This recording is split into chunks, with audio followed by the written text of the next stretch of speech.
Assalomu alaykum hurmatli mehmonlar. Xush kelibsizlar. Mana shunday qo'shaloq to'yga so'z navbati o'yimga berilgan paytda o'yim sal hayajondalar. Uzr, o'rinlarda men gapiryapman. Mana shunday qo'shonaga Hasanjon, Husaynjonlarning to'ylariga xush kelibsizlar deyman. Vaholanki biz yig'ilib o'tirgan ekanimiz mana shunday davrada. Men o'ylaymanki, ustozimiz, falsafa fanlari doktori, professor, kandidat Navro'za Gulchehra opamiz aytganlaridek, Naqshbandiylar avlodini davom ettiradigan payt keldi.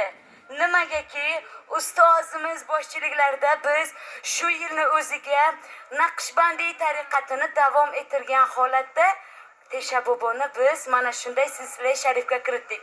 Hasanjon, Husaynjon, mana shunday sizlarning ham farzandlaringiz bobojonimdan keyingi avlodga men o'ylaymanki, o'shalarning davomchisi bo'lib izlardan boradi degan umiddaman. Baxtli bo'linglar, to'ylaringiz muborak bo'lsin har bittalaringizga. Yo'q.